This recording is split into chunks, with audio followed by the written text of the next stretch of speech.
நற்செய்தி வாசகம். நாம் ஒன்றாய் இருப்பது போல் அவர்களும் ஒன்றாய் இருப்பார்களாக.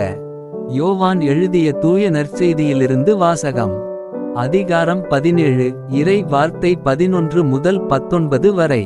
இயேசு வானத்தை அண்ணாந்து பார்த்து வேண்டியது: தூய தந்தையே, நாம் ஒன்றாய் இருப்பது போல் அவர்களும் ஒன்றாய் இருக்கும்படி நீர் எனக்கு அளித்த உம் பெயரின் ஆற்றலால் அவர்களை காத்தருளும். நான் அவர்களோடு இருந்தபோது நீர் எனக்கு அளித்த உம் பெயரின் ஆற்றலால் அவர்களை காத்து வந்தேன், நன்கு பாதுகாத்தேன். அவர்களுள் எவரும் அழிவுறவில்லை.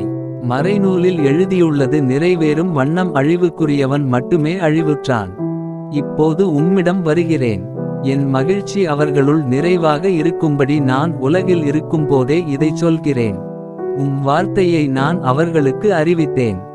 நான் உலகைச் சார்ந்தவனாய் இல்லாதது போல் அவர்களும் உலகைச் சார்ந்தவர்கள் அல்ல. ஆதலால் உலகம் அவர்களை வெறுக்கிறது. அவர்களை உலகிலிருந்து எடுத்துவிட வேண்டுமென்று நான் வேண்டவில்லை, தீயோனிடமிருந்து அவர்களை காத்தருள வேண்டுமென்றே வேண்டுகிறேன். நான் உலகைச் சார்ந்தவனாய் இல்லாதது போல் அவர்களும் உலகைச் சார்ந்தவர்கள் அல்ல. உண்மையினால் அவர்களை உமக்கு அர்ப்பணமாக்கியருளும். உமது வார்த்தையே உண்மை.